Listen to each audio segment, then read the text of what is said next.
சிறகடிக்க ஆசை சீரியல்ல கிறிஷோட அப்பா சேகரோட அண்ணன் சுப்பிரமணி. இவருக்கு கல்யாணமாகி 15 வருஷமா குழந்தை இல்ல. அதனால ஒரு ட்ரீட்மெண்ட்காக சென்னைக்கு வந்திருக்கார். இவர் யாருன்னா நம்ம வித்யாவோட கணவர் முருகனோட சொந்தக்காரர். அதனால முருகன் தான் இவங்கள மருத்துவமனைக்கு கூட்டிட்டு போக நம்ம முத்துவோட காரை ஏற்பாடு பண்ணியிருக்காரு. ஆனா முதல் நாள் முத்து வீட்டுல அப்பா தனியா இருந்ததால முத்து போகலை. அதுக்கு பதிலா செல்வத்தை அனுப்பி வச்சாரு. அப்புறம் அடுத்த நாள் சவாரிக்கு நம்ம முத்துவே தான் அவங்களை கூட்டிட்டு போனான். சரி, இன்னைக்கு என்ன நடந்துச்சுன்னு பார்க்கலாம் வாங்க. காரில கூட்டிட்டு போய்கிட்டு இருக்கும்போதே முத்து சும்மா இருப்பானா? என்னங்க, எங்க வந்திருக்கீங்க, எதுக்கு வந்திருக்கீங்கன்னு விசாரிச்சான். அப்போதான் அவங்க சொன்னாங்க, தம்பி, கல்யாணமாகி இத்தனை வருஷமாச்சு, இன்னும் குழந்தை பாக்கியம் இல்ல, அதுக்காகத்தான் ட்ரீட்மெண்ட்டுக்கு வந்திருக்கோம்னு.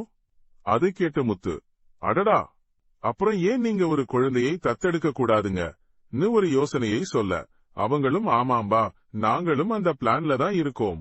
எங்க தம்பி பையனை தத்தெடுக்க ஆசைப்படுறோம். இப்போ அவனை பார்க்கத்தான் கோயிலுக்கு போய்கிட்டு இருக்கோம்னு சொன்னாங்க. இதை கேட்டு முத்துவும் பெருமையா சிரிச்சுக்கிட்டான். கோயிலுக்கு வந்ததும், தம்பி, நீ போய் பூ வாங்கிட்டு வான்னு முத்துவை வெளியில நிறுத்திட்டு அவங்க உள்ள போனாங்க. முத்துவும் பூவை வாங்கிக்கிட்டு உள்ள போய் பார்த்தா அங்க ஒரு பேரதிர்ச்சி காத்திட்டு இருந்துச்சு. தன்னோட கார்ல கூட்டிட்டு வந்தது வேற யாரும் இல்ல, கிறிஷோட பெரியப்பாங்கிற உண்மை அப்போதான் முத்துவுக்கு டக்குன்னு உரைச்சது.